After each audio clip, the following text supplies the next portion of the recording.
was almost dawn-tastic for Aberdeen, but then Yanis Hadji went and ruined it. Welcome back to Folk Football. Now, I'm not too over the moon with a 2-each draw, but I'll take it. But looking at the Rangers bench, the back room, all the bloody... everyone, man. The physios, the new orange order, everybody could barely get the words out here.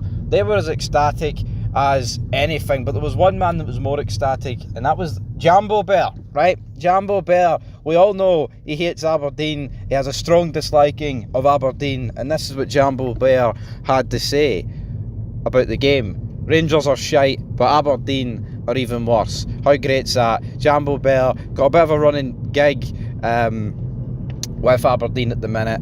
We always have it in the comments, sitting there debating about whether or not Aberdeen or Hearts are third and fourth, who's biggest club, whatever. But that's a man, son of Scotland. He did turn around and say that Hearts would finish above Aberdeen this season, and they've finished in the bottom 7, man. Absolutely bogging from Heart of Midlothian. But here, we're not here to talk about that wee Diddy team from Edinburgh. We're here to talk about this game. But yeah, the Jambo Bear, no a happy man yesterday, but this wee draw for Aberdeen definitely cheered them up. But what is there to say, right? Ross McCausland should probably never wear a Rangers shirt again, and a lot of the players that started this game of football, you can just see, are never in a million years going to be ready for Rangers Football Club. Players that I did like, Finlay Curtis, young, still got time to improve, all that stuff. But you've seen it, man. Robin Proper, he is in there, right? And Fernandez only lasted 20 minutes, but you've got Robin Proper in with Fernandez and then Salah, two guys that are like, what, in their teens? I'm pretty sure Fernandez is still in his teens. He might be 20, who knows? And Robin Proper just looks like an absolute bomb scare compared to the rest of them, which is absolutely insane, considering we're talking about a guy that's like 32 and, spent a huge chunk of his career in the Eredivisie. Just looking very piss poor. Ross McCausland, what is there to say about him? How you get sent off what he did is just absolutely mind-boggling. And that's a discipline problem creeping its way in, man. And why do we need to wait till we go to 10 men to start playing any half-decent football? But let's talk about the first goal. McCausland, well, I think McCausland gave away the free kick, didn't he? And then that's what you get booked for, and at the first booking, and then they've stuck it in top bins.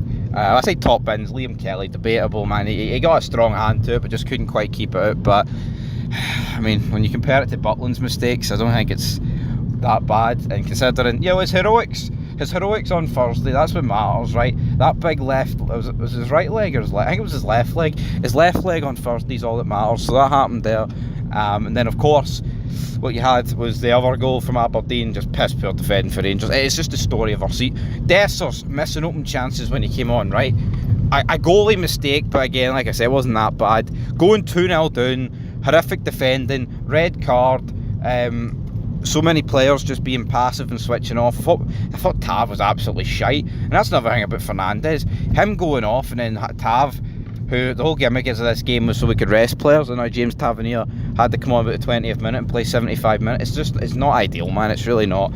Into the second half, substitutions, haven't even addressed Danilo and Cortez and guys like, what is the purpose of them being at the football club? Especially Oscar Cortez, 4 million. Like, obviously on this channel, right, there's been a lot of digs towards like Adam Adair, right, and whatever. But see Oscar Cortez, see 4 million on him, and Barami. It's actually ridiculous is what it is. See, spending 4 million on Oscar. I mean, at least with Barami, right, as pish as we all think he is, which I think he is pretty pish. Even though, despite that, folks, I think Barami actually had an alright game today. He's always been there. He's always been fit. And, I wouldn't go as far as saying, like, relied on when called upon, because he's pish, he's not really done much. But at least he's always there to give us something, even if it's basically nothing. Oscar Cortez hasn't even been there as an option off the bench. Oh, a bit of pace, a bit of skill, a bit of that, a bit of this. All the guy has to his name, right, is a goal against Hearts last season, and I cannot believe we're actually locked in an obligation to buy. But yeah, let's move into the second half. Aberdeen, I don't know, man. Aberdeen didn't really do enough for me. Yeah, they got the goal with Nisbet that was ruled out for handball, but Igamane, brilliant goal. He also scored a disallowed one in the first half. I mean, I think it's probably the correct decision because there's no real way of proving that the ball was in. We don't have. We need the World Cup, the Japan goal, all that shite. And then obviously we scored last kick with Yanis Hadji. Great finish, but the same old story. Dessers blade over the top, one-on-one, and just rattles it against the post, man. When what we need from him in that moment is to score. And, we could have very easily lost 2-1 the day, and we'd be like, well, there's another game where Dessers cost us chances. But again, he always gets into these positions, and that's the problem.